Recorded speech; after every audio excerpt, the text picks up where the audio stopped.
ஆளுநருக்கு ஒரு டாக்டர் பட்டமும் அவருடைய அறிவியல் ஆராய்ச்சிக்கு பட்டமும் கொடுப்போம். ஏன்னா படித்து தான் ஒருத்தர் கருத்துக்களை எழுதணும்னு இல்லை.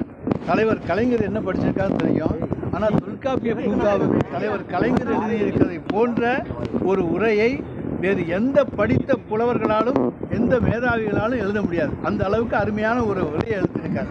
எனவே ஒரு ஆராய்ச்சி ஒரு உரை எழுத வேண்டும் என்று சொன்னால் அவர்களுக்கு நாலேஜ் இருந்தால் போதுமே தவிர அவங்க போய் அதை படித்து விட்டு வந்தான்னு எழுதணும். அதாவது கல்லூரி படிப்பு படிக்கணும், படிச்சுட்டு வந்தால் சொல்லணுங்கலாம் கிடையாது.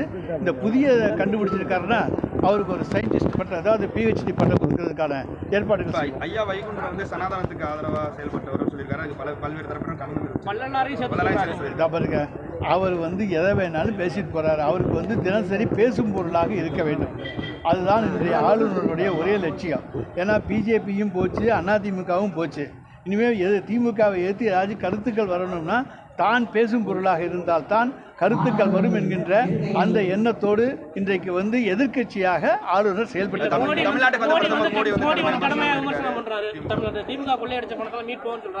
அதாவது முதல்ல அவர் இந்த 10 பணக்காரங்கள்ட்ட கொடுத்துருக்காரு பாருங்க பணம்.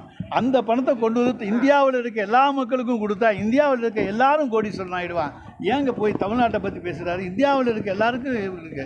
நாங்கள் எந்த பணத்தையும் கொள்ளையடிக்கலை, எந்த பணமும் எங்கள்கிட்ட கிடையாது.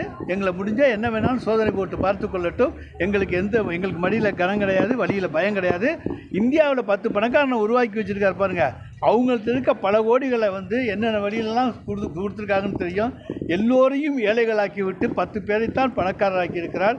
அந்த பெரிய மனுஷன் சொல்கிறதுக்கெல்லாம் மக்கள் மதிக்க கொடுக்க மாட்டாங்க. அது தேர்தல் அறிவிச்சிருக்காங்கல்ல, அதுக்காக ஒரு கண் துடைப்புக்கான வேலைகளை அவர்கள் எது வேணாலும் செய்வாங்க. தேர்தலுக்கான கண் துடைப்பு பணிகளை செய்வதிலே அவர்கள் மிகுந்த கெட்டிக்காரர்கள். அதுதான் செய்வாங்க. இப்போ சொல்லுவாங்க உங்கள் அக்கௌண்ட்டில் கூட 25 லட்சம் ரூபா வரப்போகுதுன்னு சொல்லுவாங்க. எல்லோரும் பார்த்துக்கிட்டே இருக்க. ஜூன் மாதம் 1ஆம் தேதி வரும் பாரு. ஜூன் மாதம் 1ஆம் தேதி வராது, அவரும் வரமாட்டார்.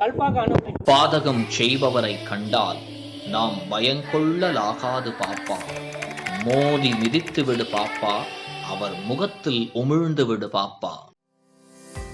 அண்மை செய்திகளை உடனுக்குடன் தெரிந்து கொள்ள இணைந்திருங்கள் இயம்நாடு தொலைக்காட்சியுடன்.